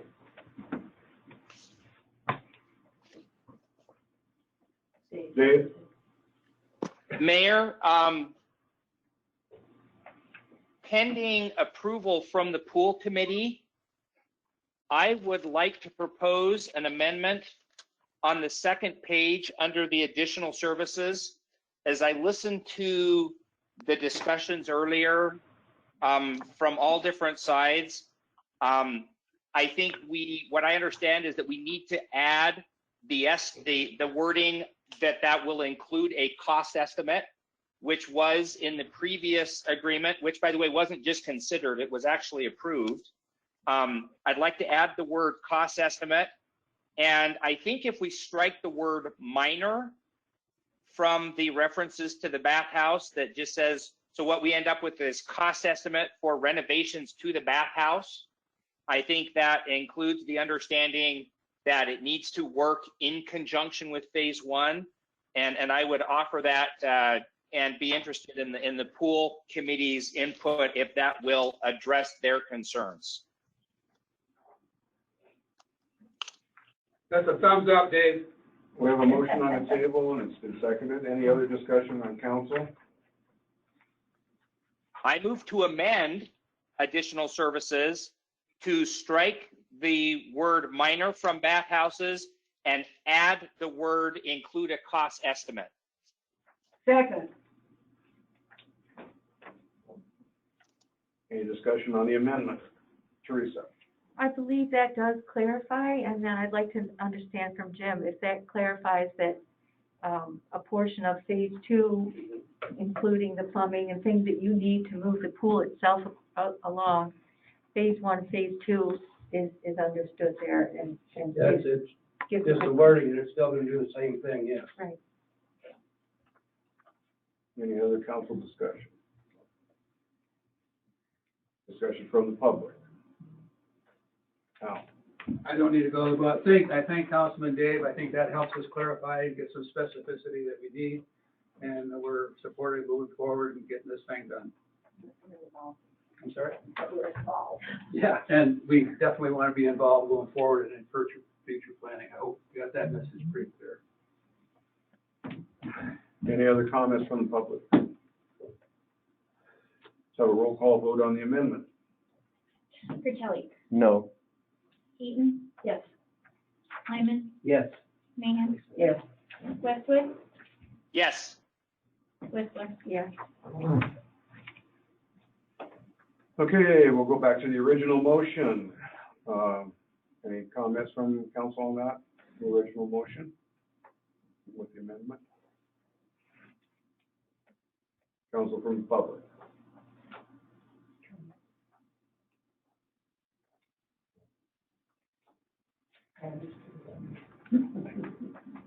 Roll call. Kelly, No.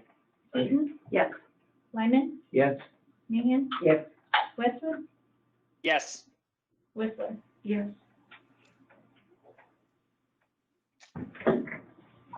Thank you. Okay, we're up to the intern city attorney agreement. You've all received the contracts. Want I'll give the two gentlemen 3 minutes, just kind of give us a quick explanation. And kind of, Ray, anything you want to say in 3 minutes about your contract? Thank you for being here. You're very welcome. Thank you for asking me. Once I start talking, sometimes I keep talking, so I'll keep an eye on the light there. It's just a professional hazard. Fundamentally, the job of city attorney involves representing the city, prosecuting misdemeanor criminal cases in the city court, and providing legal counsel and advice to the city council, to the mayor, to the department heads, and then providing representation of the city in civil matters, either in court or with respect to other governmental agencies, for example, the county, on just basic legal form of agreements and the interactions between the government bodies. What I think we could provide, Steve Thusen and I, are experience, availability, and some depth for the city. With respect to experience, I've been representing the town of Bridger for a year. Both Steve and I have long experience with misdemeanor criminal cases, and I have pretty good knowledge of municipal law. I've helped Tony Kendall with his representation of Bear Creek. That typically involves about one interesting incident per year. But with Bear Creek, it's usually pretty interesting, actually. Then with respect to the representation on just typical day-to-day administrative matters within the city, that's helping department heads, that's public works, that's your city administration, that's the police department, with both the criminal aspect of things in the police department and just civil things, even employment issues or interactions with the county. And then with respect to depth, Steve and I can back each other up. He would serve as a deputy city attorney. We can cover conflicts, illnesses, vacations, and just generally kick ideas around. So thank you very much. Thank you. Joel. Well,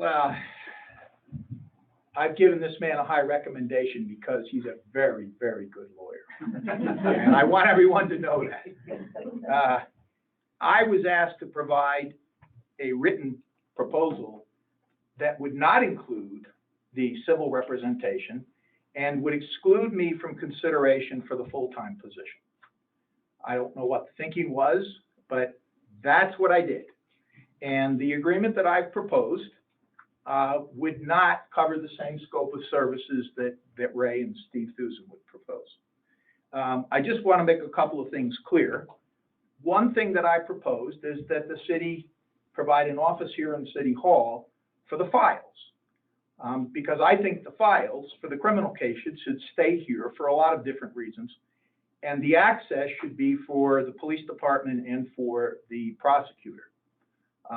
Secondly, when I was the city prosecutor from January of 2015 to June 30 of 2017, there were many times when the police officers would want to talk to me and get advice from me about various matters pertaining to their cases or bringing charges or whatever. So it was very convenient for them to be able to just walk up the steps and meet with me and talk with me and have the privacy of being able to do that in an office.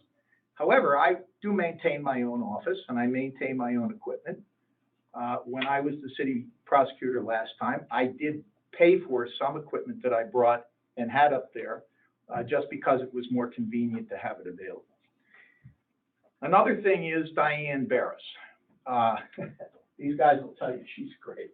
And she works for the police department and is paid by the city for what she does. What I would be using her for as a paralegal is different, and I would be paying her for those services. What she does for the police department, she receives compensation directly from the city. What she would be doing for me as my paralegal, she'd receive directly from me. There's no overlap. I'm not taking advantage of Diane's services in a way that would be a hidden cost. This also provides that any out-of-pocket costs that are not included in the compensation would be covered. One thing I mentioned in here was filing fees. Well, there are no filing fees for the city when the city files in the city court. So some of these costs, even though I wanted to make it clear what the possibility was, are really not costs. And therefore, it's not a big issue. There were a few charges that came up the last time I did this, but they were very minor. With regards to coverage, I put a clause in here with regards to coverage if something happens, if I was sick or whatever, only because of a possibility that would happen. In fact, it never happened my first 2.5 years. I never needed anybody else to cover me.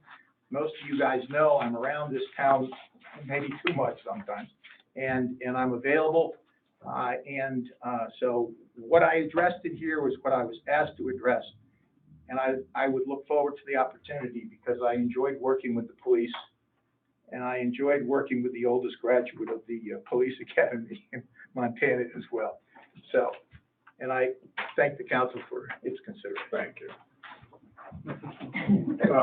When we did talk with the attorneys and we did talk with Ray, we were going to cover that civil stuff with Sam Painter, which we've already started doing that.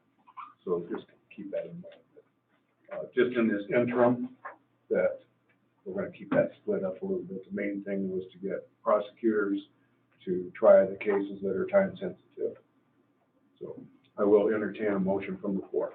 Move to approve Ray Kuntz and with support from Steve Susan for the interim city attorney position, and also based on the recommendations from Joel Tone. I'll second that. Second that. Discussion. Discussion from the public. Oh, Dave. Sorry, Mayor. One of the side effects of being remote. Hoping to be there in person soon.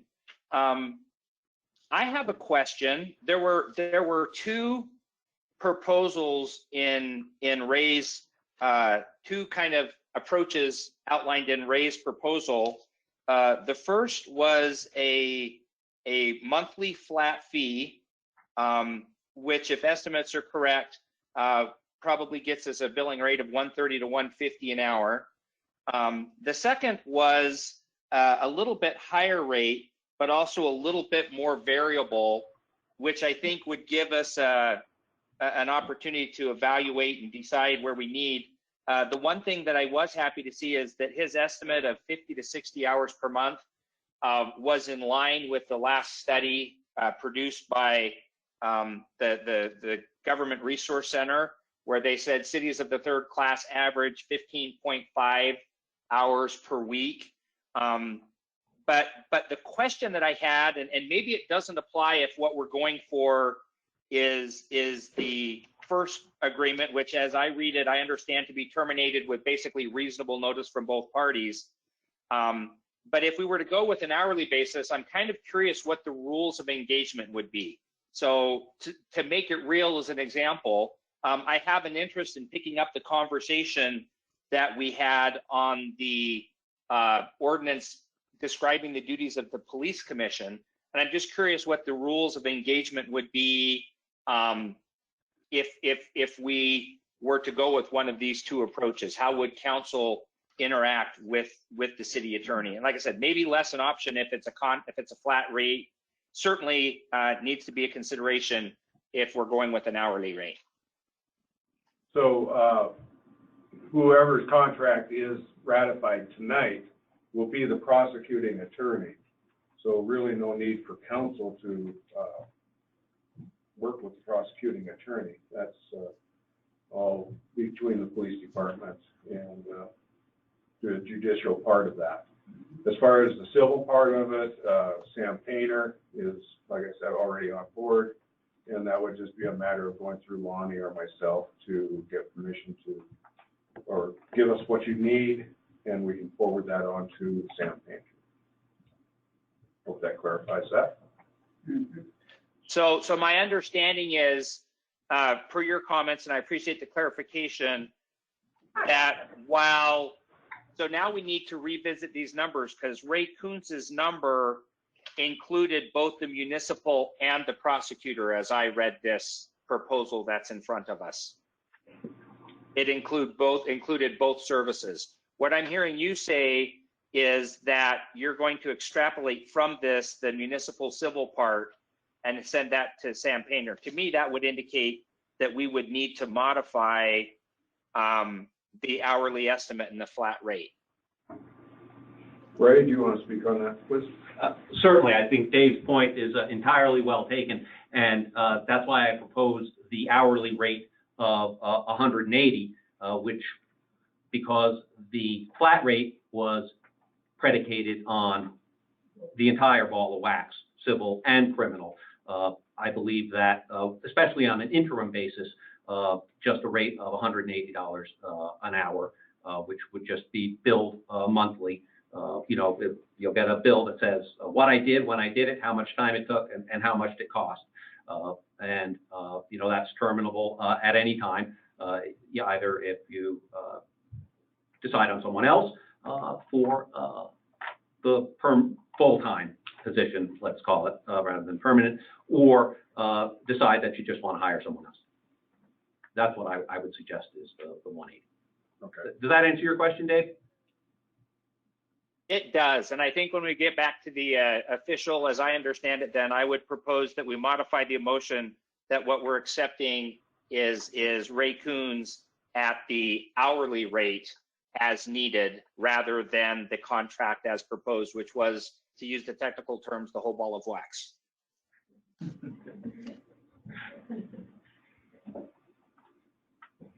Does anyone want to amend this? As stated? I move to amend as stated to the hourly rate. I'll second that.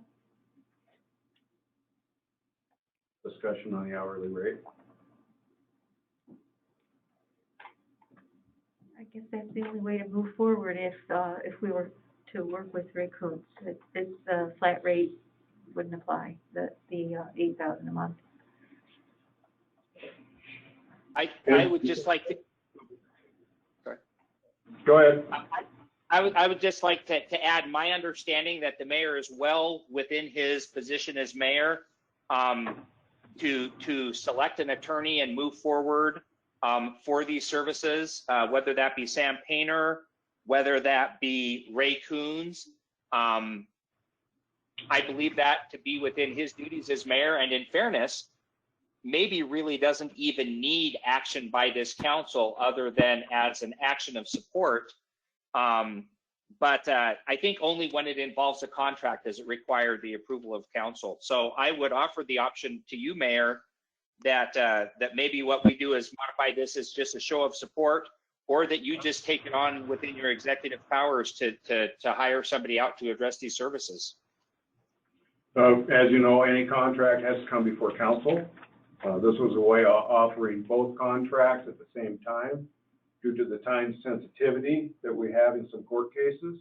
That's why I wanted council to make a decision. So we have an amendment on the floor, seconded. Any discussion on the amendment? Roll call. Curtelli. No. Heaton. Yes.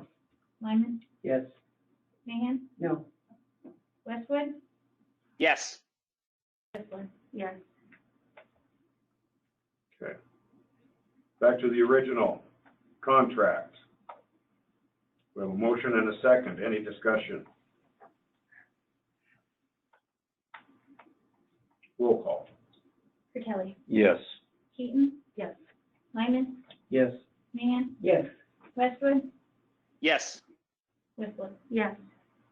Thank you. Thank you, Joel. Thank you, Ray. We'll be working on it. I got to talk to you tomorrow, in fact. Okay, next on the agenda is the use of city-owned land, classic car show. It's a fraction.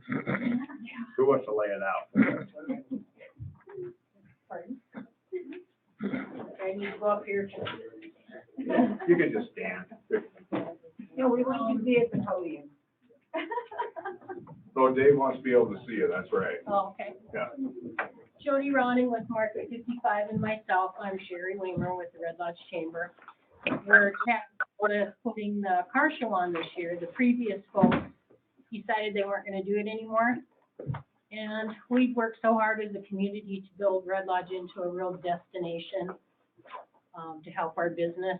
And you can let 5 minutes go by if you're not paying attention, we can become a pastor again. So with the town support, we decided to take it on. This will be our first year putting on the event. I feel we have the manpower and the knowledge, and we're excited to do a great job with it. The 13 years that it's been done in the past, everybody's commented that it's one of their favorite events that's in town. Low impact, family friendly, and kind of a brand builder for us. So with your permission, we'd love to continue forward. We do the parade Friday with the help of the police department and the fire department, as it's been done in the past, for about an hour, going down Main Street. And I've gotten approval from MDOT for all that, all the necessary permits, insurance, a whole ball of wax.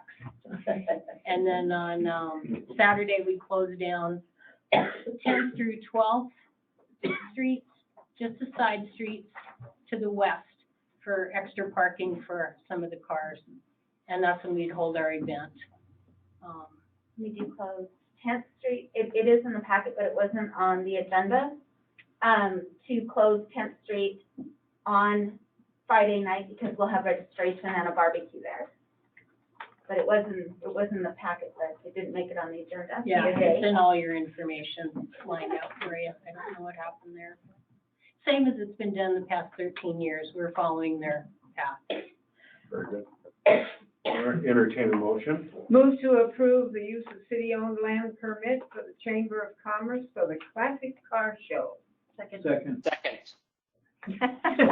Everybody second. All right. I would just like to say that that's an incredibly good event, and the people who are running it up until now have asked the chamber to take it on. It wasn't something the chamber sought, but given the opportunity, the chamber took advantage of that. And it's a very good decision on the chamber's part.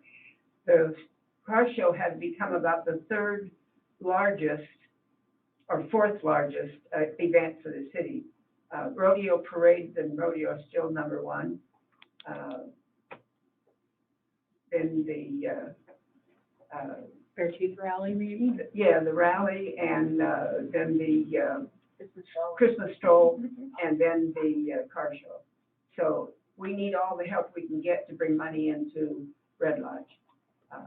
So it's a wonderful event, and I particularly appreciate the fact that the chamber took this on. Thank you. Any other discussion? Yes, please. Yes.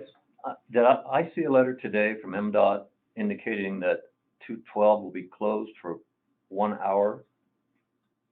That's the parade for 1 hour. So Highway 212 will be, the traffic is going to be diverted. People can come and join the parade as they want. We're not going to close down the side streets and stop that flow of traffic, but the two ends will be closed so that people can cycle around. They'll basically be cruising. They do it every year. Basically, you take your classic car after they register and you cruise Broadway. But my question is Highway 212 Broadway going to be closed for 1 hour? Yes. Yes. Okay, thank you. Dave? I have a question, number 10 on the application. Request for exclusive use of city-owned property. Describe why a street and/or alley closure is necessary. That was left blank per your discussion and per the maps. It sounds like there is going to be some side streets that are shut down, and I think we just need to update the application to reflect that, if I'm understanding it correctly. I had all that in I submitted a Friday night and a Saturday submission. And in the Saturday, it shows all the streets that would be closed, side streets that would be closed down. Yeah, it's 10th Street, Broadway, 11th Broadway, West Alley. Yeah, it's just not filled. I see it in the maps, just not in the narrative on question number 10. That was my. I put it in the location intro letter. with all the details. On the first page. Right. I'd just like to see, work with James to get that amended, just to help us keep our I's dotted and T's crossed. You bet. Absolutely in support. I just want to keep things consistent. Okay. Any other comments? Teresa? Just a question. So Sherry, you said T-shirts will be sold and given away, you know, swag, stuff like that. Are there other vendors coming in to this event as they do with the Beartooth Rally? No, No. no vendors allowed. It's just the one vendor that does our logo, and he sells, classic car, fun things. And he'll be part of Market 55 that weekend, like I normally do, where I'll have pop-up markets. He'll be working under me, but there won't be like food trucks and things like that are coming in. That's the way they've done that in the past. Any other comments? I have one additional question. Okay. In the past, my understanding is we've utilized the airport as part of this event too, and I don't recall seeing that. Is that part of the event going to be omitted this year? I'm only taking on the Friday parade and the Saturday event. The actual cruising, Red Lodge Cruise, going to continue to put on the Sunday event, and that'll be something that they do separately. That is already approved. And they've already done that. I thought I remembered that. It's like we've had this conversation recently, so thank you for that clarification. Any other comments? Roll call. Catelli. Yes. Eaton. Yes. Lyman. Yes. Mahan. Yes. Westwood. Yes. Whistler. Yes. Thank you. Correspondence. Keith? Yes, the Carbon County Detention Facility is going to have a series of community forums. The committee, the commissioners, and the sheriff's office. And it, although it's called the Carbon County Detention Facility, it also applies to citizens of Red Lodge. So I'm going to leave on the desk here when the meeting is over a list of these community forums. First one, and I'm a member of that committee. The first one is tomorrow night at the fairgrounds at 6 o'clock. And there'll be another 7 meetings before it goes to a mail-out ballot in August.